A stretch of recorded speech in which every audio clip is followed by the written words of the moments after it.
Good morning, Vinyl community, or right VC. It's 27th of December. It's Steve with you coming in with more of his recent finds. This is volume, I believe, number 36. I didn't realise I'd been cracking on with so many videos.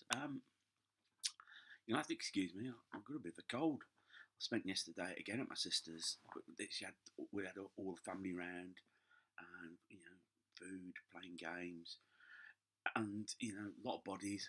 It was hot. It was hot inside, and yesterday in the UK the temperature dropped a little bit, and I had to make me walk home. Quite cold, and woken up this morning, and I got the sniffles. For want of a better thing, and my throat's a little bit sore. So I'll keep this as brief as ever. But before I do anything else, now on 36 subscribers, so I'd like to thank Andy Hall for subscribing to me yesterday. I've subscribed back, and I did enjoy your video on the Beatles Christmas singles that you put out on Christmas Eve. I thought it was very interesting, very informative.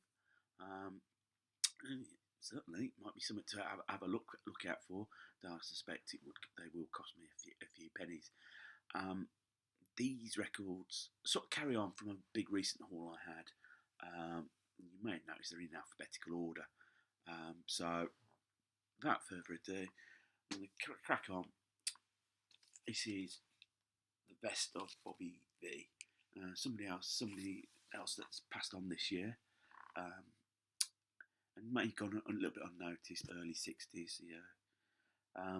And I really it's significance for me because I remember my mum and dad used to own the single "The Night Has 1,000 Eyes," which I used to play a lot on the old dance set. And because I actually did enjoy the song. The Rubber Ball, another song, is well known for that Gene Pitney wrote for him. This compilation is all his 50s, late 50s to songs up to 1967, so it was recorded. What I remember about Bobby V was he stood in for Buddy Holly. That was his big break. Buddy Holly's plane crash meant he obviously couldn't complete the tour, and Bobby V was plucked to stand in for him. Next up, from Sublime to theRidiculous, this is Go West, the Village People. In 78, 79, YMCA and in the Navy were big. And in fact, it was the whole image and everything. There's only 7 tracks on the album, actually, and 3 of those were singles in the UK. YMCA, obviously the big number 1. In the Navy, the follow-up, I think, got to number 2. And then Go West, which the Pet Shop Boys did a great cover of. So endearing because they've been used now to advertise a online estate agent. I can't remember what it is, but I think it's very familiar to YMCA, which is why they've been called in. And I think the gag is when they start mentioning it, no, don't do the dance. So I'm pleased to see they still don't take themselves seriously.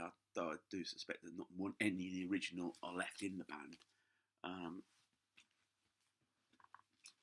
One of those, isn't it? We'll just let you know. I'm currently reading this at the moment. Ray Coleman's biography of John Lennon. Good book. I need to spend a bit more time settling down and actually reading it. I might do that today. Next up, Visage debut album, Visage. I believe this might not be UK pressing. On the album, you've got Photograph was the big hit single, the breakthrough, Mind of a Toy, and then Visage, I think, was the 3rd single of the album. The musicians on the album, you have Steve Strange, he was the front man, but you got Midge Ure, Billy Currie from Ultravox, John McGeoch, who was playing with Susie and the Banshees at the time, Rusty Egan, Rich Kids, and he was in Skids, and he was a DJ around the new romantic scene, and Day Formula for Day Formula as well. So good album, actually. It's a very good album. Yeah, I enjoyed it. I did enjoy Visage at the time. the new romantic sort of thing, I think, just was a bit of a natural. It sort of took the punk influences, but then took all the influences from Roxy Music, Bowie, and all that. And I think it sort of got lost a little bit because the major bands such as Spandau Ballet, Duran Duran from the new romantic period all became pop bands, and it may well be that people remember it more as a poppy area. It's not really. Spandau Ballet's debut album was it's a very good album. It's worth checking out if you haven't heard it. Now, obviously, Christmas Day, we lost George Michael, and beforehand, I managed to pick up Wham's Fantastic, the debut album.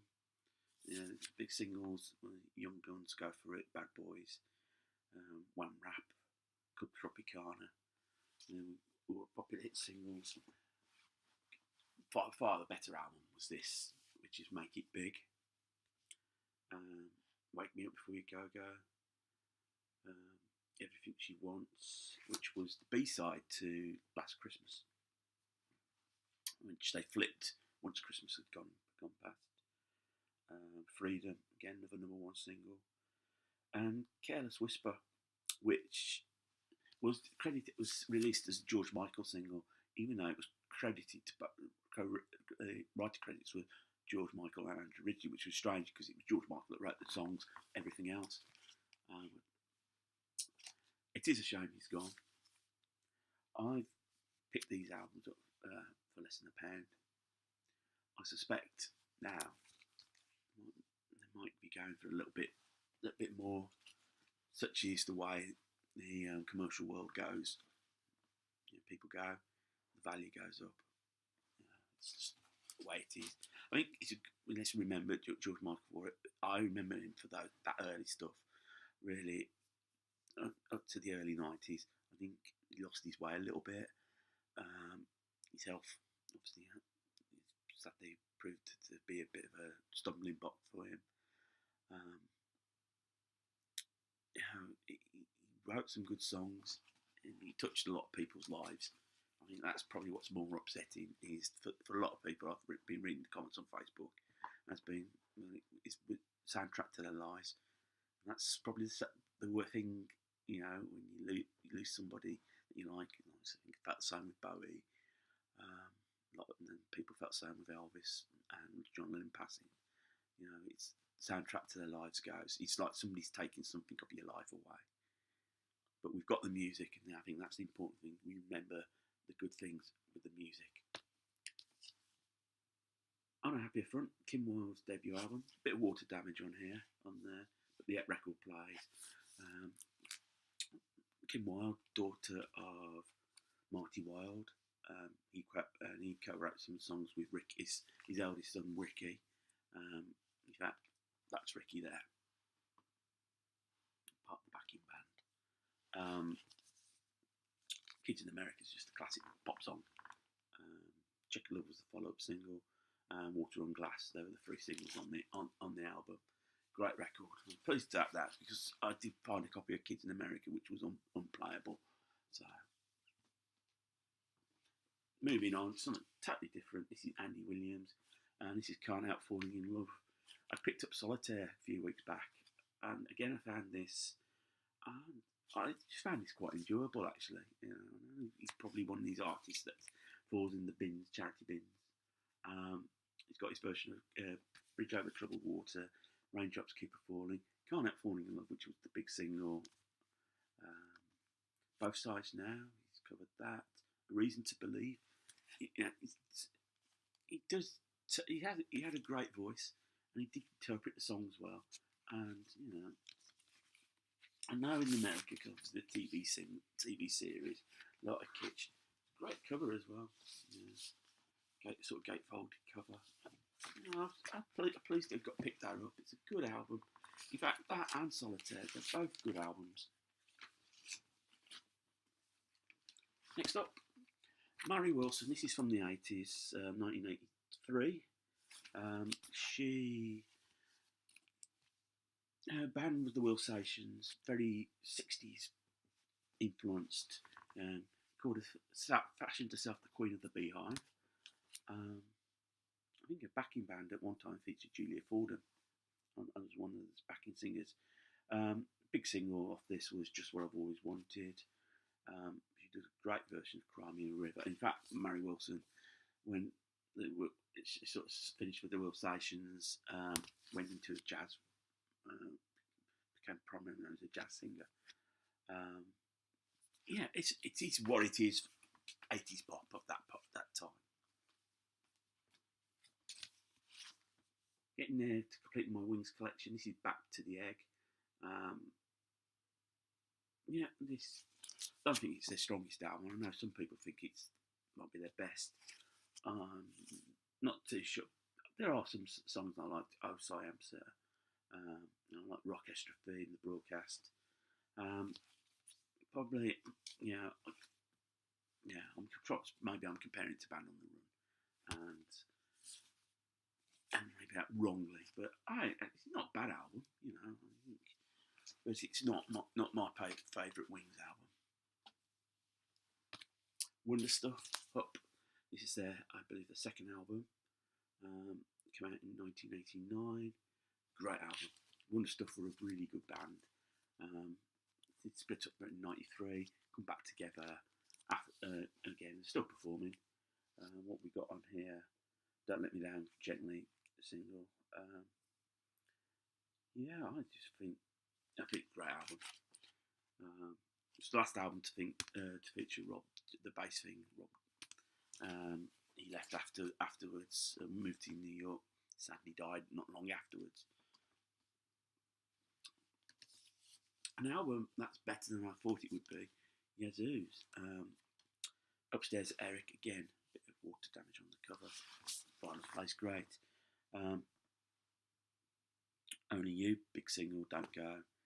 But quite a lot of out there tracks as well, experimental tracks that made the album more enjoyable for it.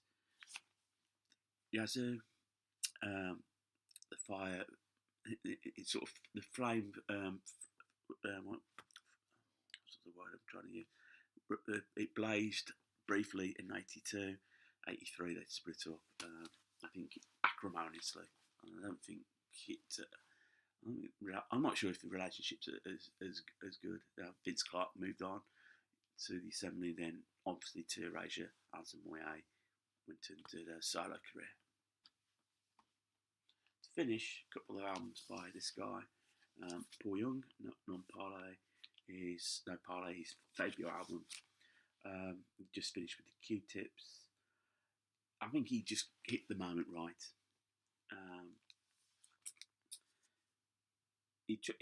He released Love of the Common People, got a lot of airplay, got a lot of TV play, but it wasn't a hit single at the time. And then Whenever I Lay My Hat suddenly broke through in the summer. I think he featured a lot on the Tube, and he has got a great voice. The album came out and he copped a lot of flack because he covered Joy Division's Love Will Tear Us Apart, and for a lot of people that was unforgivable. It's not a great cover version, to be quite honest, but the song meant a lot to a lot of people. Obviously, what happened to Ian Curtis, and I think I don't think the career it affected his career at the time, and I think he lost a few fans.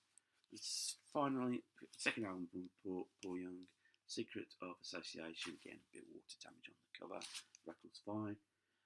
This has got I was going to turn your Playdays down, and the big single in America was Every Time You Go Away. The cover of the Hall and Oates song, which got to number one now in the States. Yeah, pretty much standard 80s pop. And all the other single, Everything Was Changed. That was another big hit single in the UK. So that's that. So today, because I had Christmas, I had a lot of gift vouchers for a well-known record store in the UK. I'm going into Birmingham, the city, and I'm going to spend those vouchers. So hopefully this cold will go. So enjoy today. It's a bank holiday in the UK, so I'm going to enjoy it. Until the next video, take care.